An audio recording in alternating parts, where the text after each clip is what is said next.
واقعہ حضرت خالد بن ولید رضی اللہ عنہ قسط نمبر 68 اپنا اسلامک اسٹوڈیو۔ اب مسئلہ یہ تھا کہ روزی کو کہاں چھپائیں اور اسے شام تک کس طرح پہنچائیں۔ یہ ان کے فرائض میں شامل نہیں تھا، لیکن اویس نے روزی کو بچانے اور شام تک پہنچانے کا فرض اپنے سر لے لیا تھا۔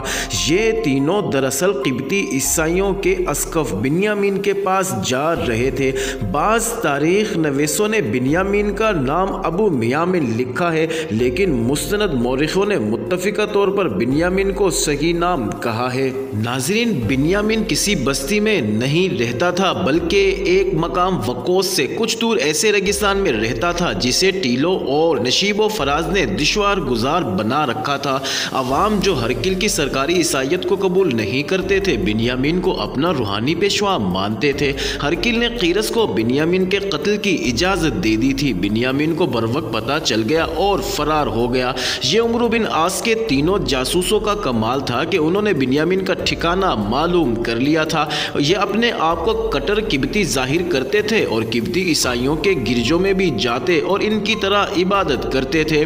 یہ تو ہو ہی نہیں سکتا تھا کہ اویس اپنے اصل فرائض اور مشن کو چھوڑ کر روزی کو اس کے ماں باپ کے حوالے کرنے کے لیے ملک شام کو چلا جاتا، لیکن روزی کو ساتھ بھی نہیں رکھا جا سکتا تھا اور اسے تنہا بھی نہیں چھوڑا جا سکتا تھا۔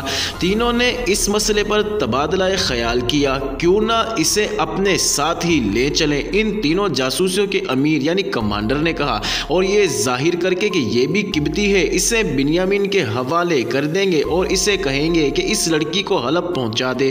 اسے پتہ چل گیا کہ اس لڑکی کو نیل کی قربانی سے فرار کیا گیا ہے، تو یہ خطرہ دل سے نکال دو۔ امیر نے کہا، میرے کانوں میں یہ بات پڑی تھی کہ بنیامین اس قربانی کو گناہ سمجھتا ہے، لیکن ابھی اس لیے خاموش ہے کہ قبطیوں کی غالب اکثریت اس قربانی کو برحق مانتی ہے۔ انہیں یہ معلوم تھا کہ وہ کہاں ہے اور بنیامین کا ٹھکانہ کہاں اور کتنی دور ہے۔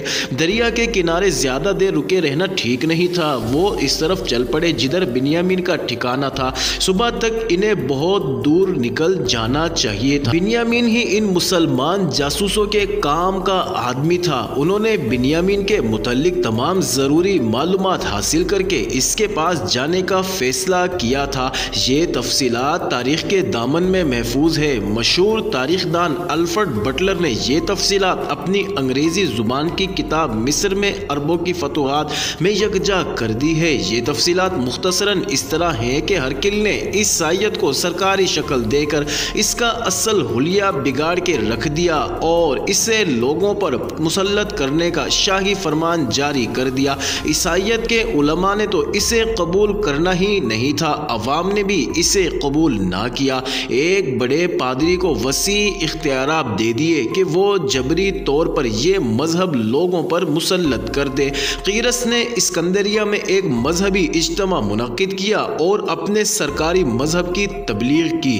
بیت المقدس امیر المومنین حضرت عمر رضی اللہ عنہ ان کے حوالے اور اپنی شکست کے معاہدے پر دستخط کرنے والے اسقف اعظم سفرینیوس اسکندریہ میں موجود تھا۔ اس نے قیرس کو الگ بٹھا کر دلائل سے بھی اور منت سماجت سے بھی قائل کرنے کی کوشش کر ڈالی کہ وہ عیسائیت کو آسمانی کتاب انجیل کے مطابق رہنے دے، لیکن قیرس کے دل میں خدا کا نہیں ہرکل کا خوف تھا، اور پھر ہرکل نے اسے لوگوں کی جان لینے تک کے جو اختیارات دے دیے تھے، انہوں نے اسے فرعون بنا دیا تھا۔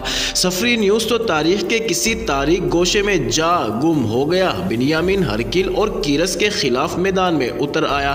الفرڈ بٹلر لکھتا ہے کہ لوگوں کے دلوں میں بنیامین کی محبت بھی تھی، تعظیم و تکریم بھی۔ وہ دانشمند اور اپنے مذہب کا عالم تھا، مذہب کے خلاف کوئی بات برداشت نہیں کرتا تھا۔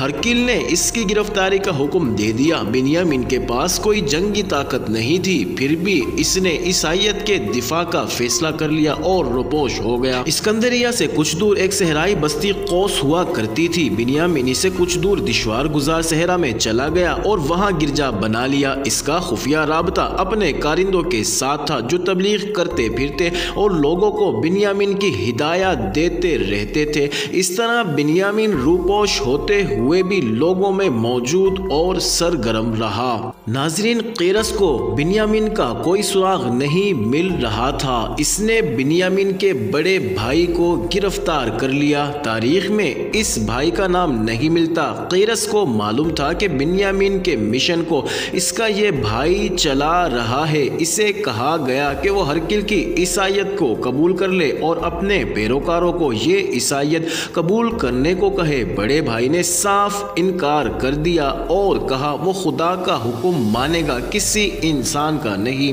ہرکل صرف سلطنت روم کا بادشاہ ہے اور ایک گناہگار بندہ ہے۔ اصل بادشاہ خدا ہے، اس دنیا کا بھی اور اگلے جہان کا بھی۔